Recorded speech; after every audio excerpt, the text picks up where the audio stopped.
Released in 2013, the third Adventure Time game, Adventure Time Explore the Dungeon Because I Don't Know, was met immediately with unfavorable reviews, but were these reviews deserved? Let's crack into it.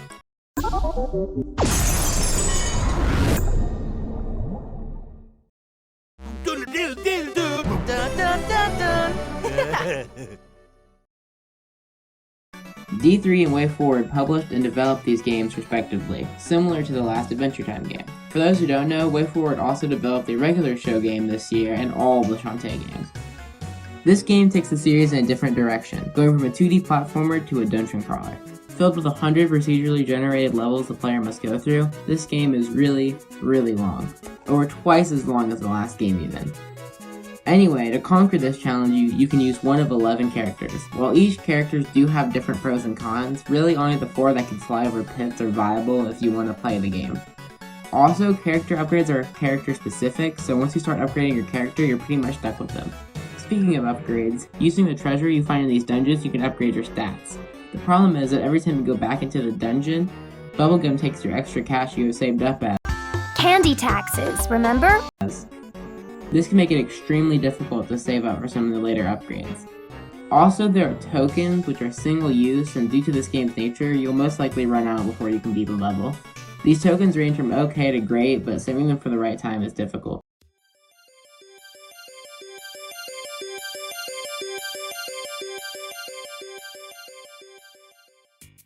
These games' levels, being procedurally generated and all, aren't well designed and occasionally have items you can't even get. There's only a checkpoint every 5 levels, so you can spend up to 30 minutes playing through the first 4 levels, and then get screwed to spawn at the 5th and lose all of your progress. In order to get through these levels, you can attack enemies with regular attacks, charge attacks, which take too long to charge to be useful, and special attacks, and sub-weapons, which range from super good to literally useless. You can find these sub-weapons on the floor throughout these dungeons. The problem in these enemies is that they can take forever to kill, and it's usually just better to run away from them as they don't drop very many good things. The gameplay pretty much just comes to run around for a while until either you die or accidentally find a staircase to go down to the next level.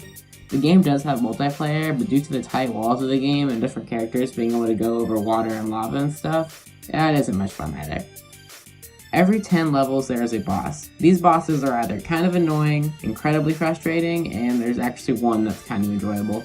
Starting with the positive, the chasing enemies boss is kind of fun, I guess. The boss is less the goal, and it's more about just getting as much money as you can before you reach the end without dying.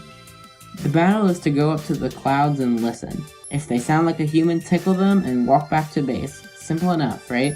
Problems are that the male humans and monsters sound nearly identical, and when you save a human, they're incredibly slow and incredibly loud, and it attracts the monsters over to kill you.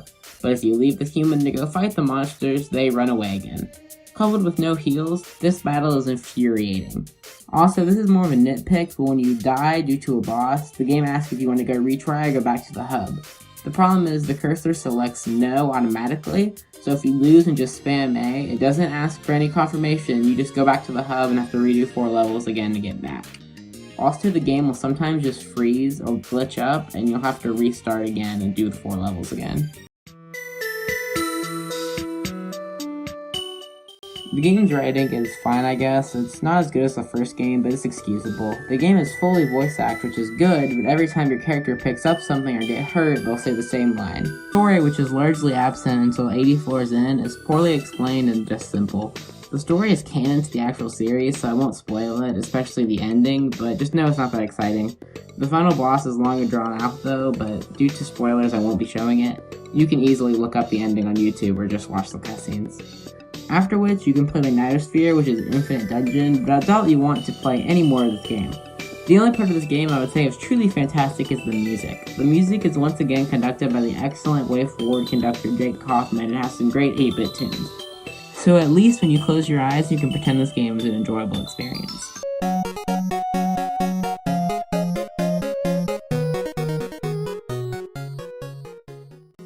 So that's the game. The game, as you can probably tell, isn't what I'm dying to jump back into anytime soon.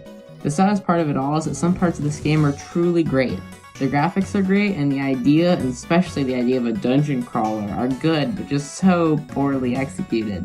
The game could be so greatly improved with just a few changes, mainly the difficulty and bosses, but in this state, as the title says, I don't know why you should play this game. I'm giving this game a 1 out of 10. Thanks for watching. Despite this game's quality, I am going to go ahead and jump into the third Adventure Time game next week. See you then.